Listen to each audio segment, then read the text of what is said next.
সবকিছু কিভাবে এলোমেলো করে রাখছে কিছু বুঝছেন তো?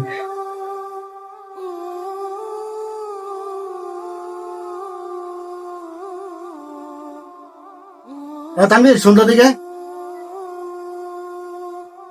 কি কোন? আমি বাসায় যাবো এখন ভাত খেতে, ঠিক আছে? ভাতটা খাই আর কাস্টমারের লোকে ভালো ব্যবহার করবি, ভালো মতন বেচা কিনা করবি, কোনো দাম যাতে বেশি না রাখিস, কোনো কাস্টমার রিপোর্ট না দেয়, ঠিক আছে?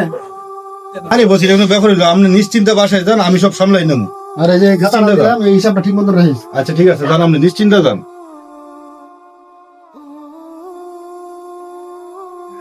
অনেকদিন পরে একটা সুযোগ পাইছি, বসে চেয়ারটা ধুয়ে লয়ে গেল।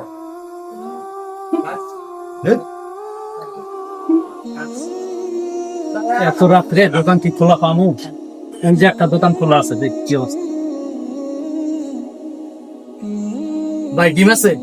আরে আছে মানে আমরা কই আসি লাগবো ডিম, আমি তো বই হইলি সামনের লাগি। ভাই এক খাতা ডিম কত? আরে ভাই ডিম লোন তো শেষ বেলা আইসেন, দোকান বন্ধর টাইম একটু আমরা তো কমাইয়া ধরবো। কত রাখবেন? 570 টাকা তো লাগে, ঠিক আছে। ভাই অন্য জায়গা তোর ডিমের দাম হলো 400 টাকা করে, আপনি 70 টাকা বেশি চাইলেন রাত দেখা।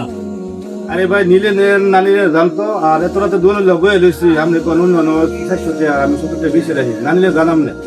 আচ্ছা কি আর করা, রাত্রে ভাই বিপদে পড়ছি। আচ্ছা দেন এক খাতা দিয়ে দেন আমার। ওখান থেকে লইল অনেক কাছে টাকা দেন।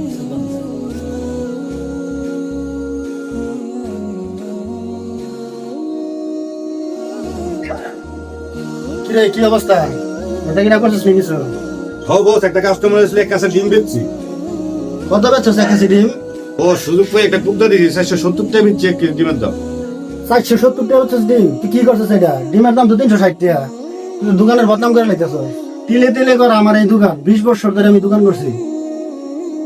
তুই তো আমার ব্যবসা ধ্বংস করে দিবি। বাইরে তুই আমার দোকানতে, তোর মতন কর্মচারী লাগতো না, বাইরে। আচ্ছা বস, এবারের মতন আমার ক্ষমা করে দেন, আমি বুঝতে পারি নাই। আমি আপনার ভাবছিলাম বেশি লাভ হইব, এই কারণে আমি কাস্টমারদের বেশি কম রাখছি। আমার জীবনে এটা করতাম না, আমার চাকরিটা ইয়া করেন না রাখেন। ব্যবসার মূল হচ্ছে সততা, সততার সাথে কাজ করবি। আর কোনো সময় যে এগুলো না দেখি। প্রথমবারের মতন মাফ করে দিলাম, যা কাজ কর। রাসূলুল্লাহ সাল্লাল্লাহু আলাইহি ওয়াসাল্লাম বলেছেন, যে প্রতারণা করে সে আমাদের উম্মতের অন্তর্ভুক্ত নয়। তাই 10 টাকার জিনিস 20 টাকায় বিক্রি করে মানুষকে ঠকানো শুধু ব্যবসার অপরাধ নয়, এটা আখিরাতের ধ্বংস। আসুন আমরা সৎভাবে ব্যবসা করি।